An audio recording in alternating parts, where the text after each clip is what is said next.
The Third Level by Jack Finney.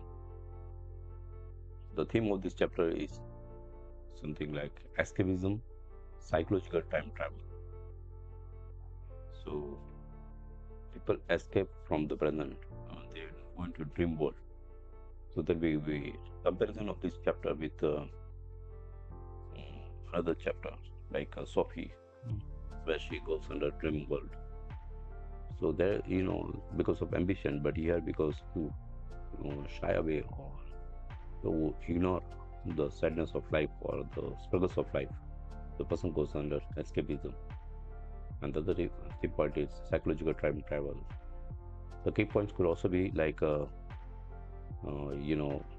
we come to know that how a 1-year-old man, that is Charlie, he discovers the third level at the Grand Central Station. So it's a portal to the past, 1894. The story goes, and that is, it goes back into 1894. The person finds a subway to the third level, and like the time machine, goes into the past age, that is 1894.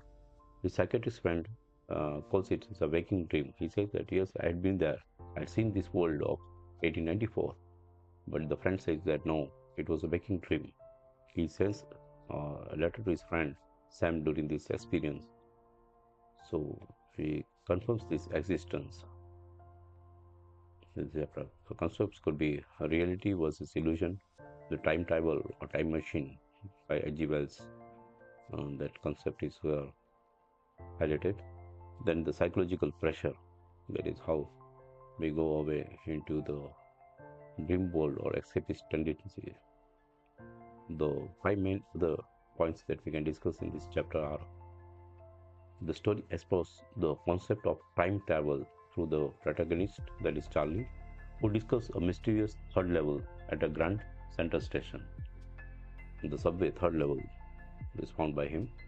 Charlie believes this level leads to the peaceful past of 1894 and is offering him an escape from the stress of modern life. So this is the main thing. He wants to escape from the stress of modern life, so it's an escapist tendency. His psychiatrist friend Sam dismisses it as a psychological escape from reality.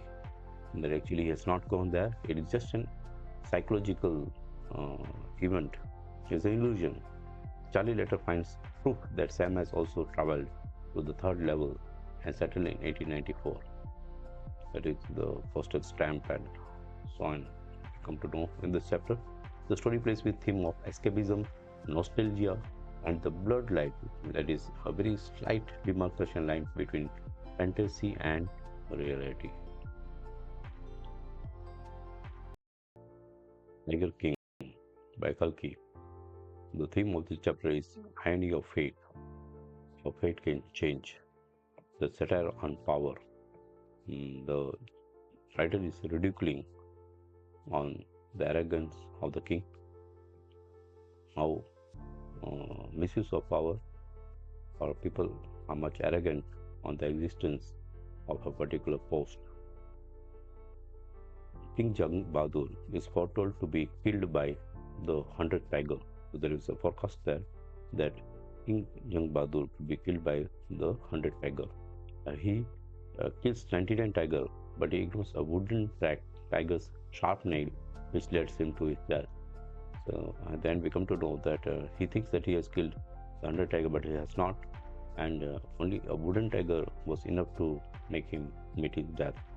So you can't overcome the fate that have. So concept of this chapter is something like karma and superstition, undoubtedly, because there is prophecy, and the power and arrogance of the king, especially,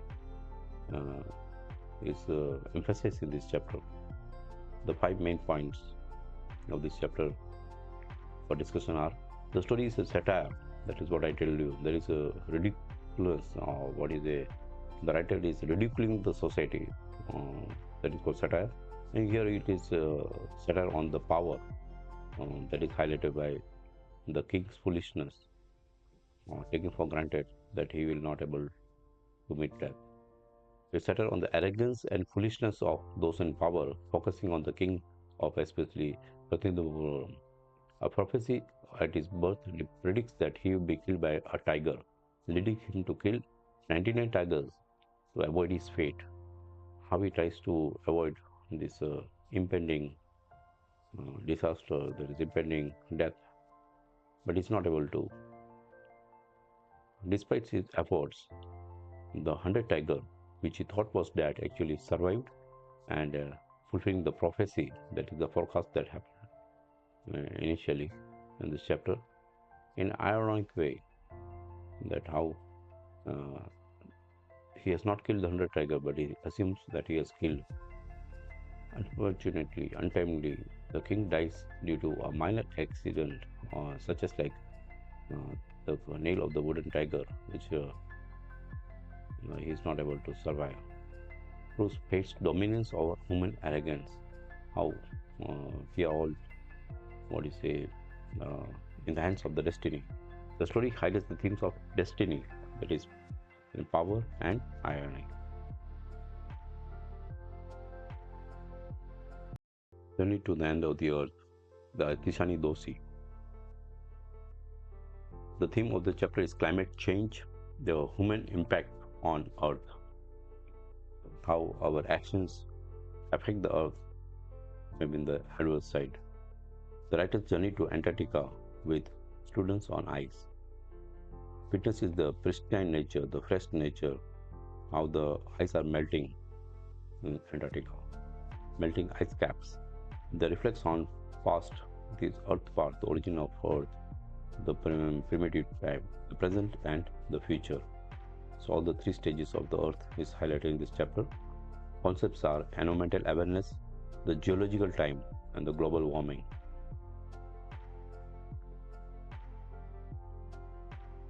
The five main points of this chapter are: the chapter describes the author's visit to Antarctica as a part of the Students on Ice, that is, takes a team of students also to Antarctica.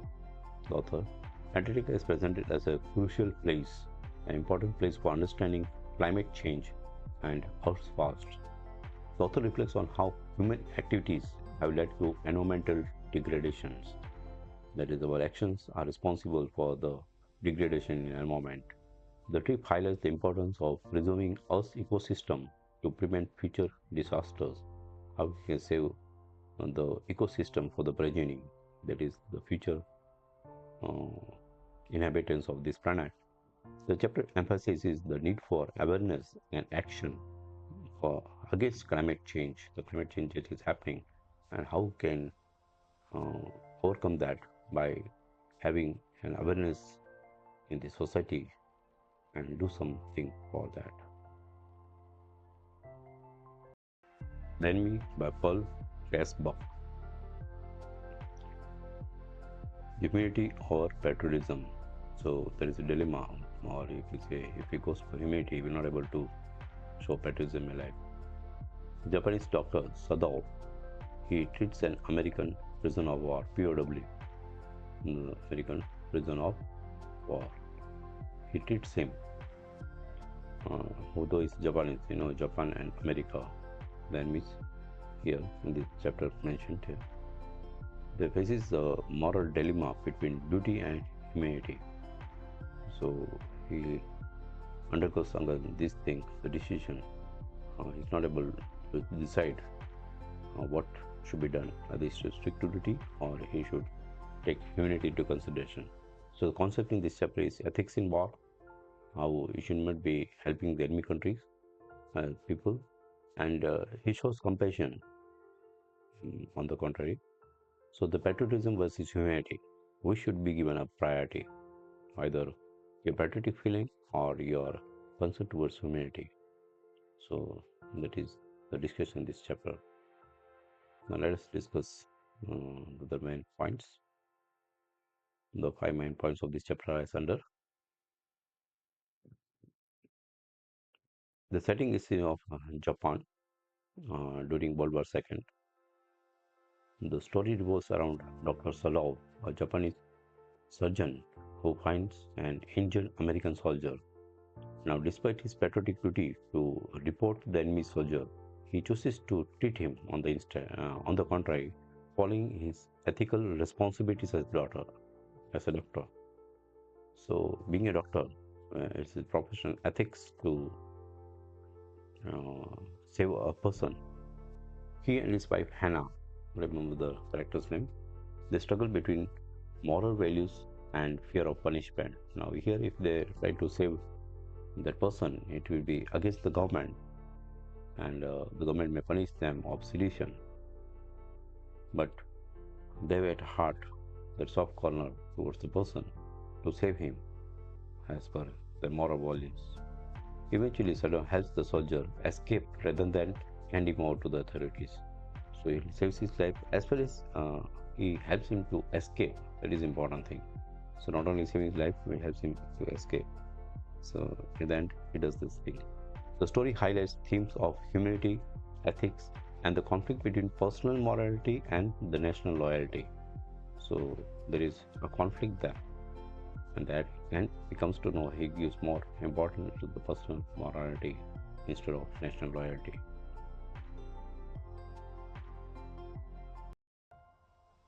Face of It by Susan Hill.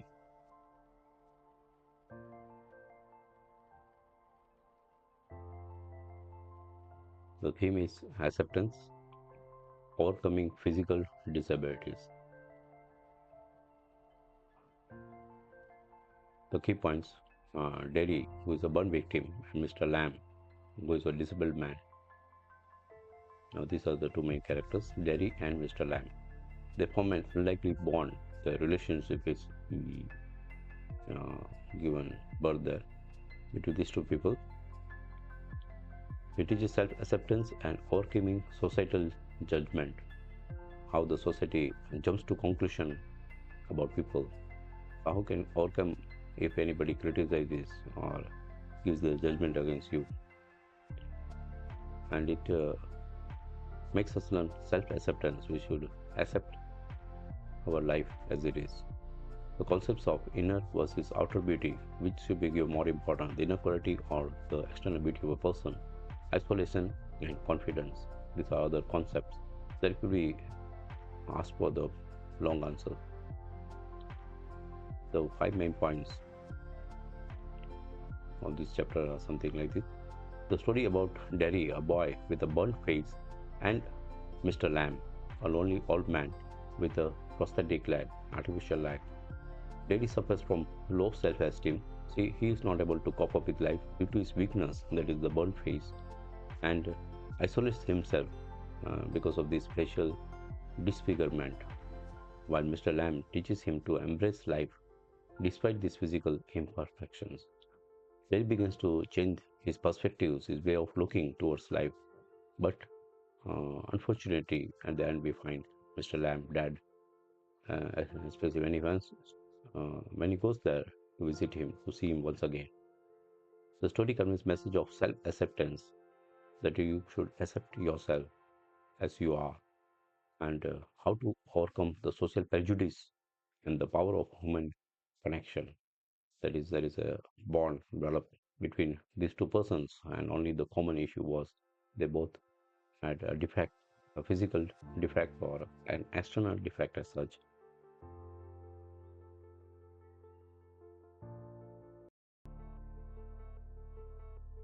Memories of Childhood, Lidkala, Sa, and Bama. So there are two parts of this chapter by different female writers. The theme is discrimination and social injustice. Zitkala Sa, that is a Native American girl, is forced into culture assimilation. And another character or another part discusses about Bama, an Indian girl who experiences caste discrimination. The concepts of this chapter could be something like racism, casteism, and identity crisis. Now let's discuss the 5 main points, part-wise. The first part, it discusses the story of the Native American children being forced to uh, adopt Western culture. So how the girl Zetkala saw she has that suffering. The narrator is taken on a boarding school where she resists cutting off her long hair, that is a symbol of culture identity, and she doesn't want to cut it against her will because it will loss of heritage, marking her loss of heritage. She feels humiliated and powerless, and that reflects that oppression that is faced by the Native Americans. The story highlights the themes of culture assimilation, loss of identity, and resistance. Now let's see the second part, the five main points of the second part. The story describes the caste-based discrimination, especially the Mama, that is of Indian story, Indian girl of the Dalit community. She undergoes this discrimination. The narrator, a young girl, observes a man from a community humiliated while carrying food for upper caste people. Now he was just hanging that food with the help of a string. So when she sees the thing, she realizes how there is much discrimination between her class and the upper caste. She realizes the deep-rooted inequalities in society and is deeply disturbed by this. Her brother advises her that education is the key to breaking caste barriers. You can break this barrier of caste only by getting yourself highly educated. The story emphasizes so the need for education and social equality. The third level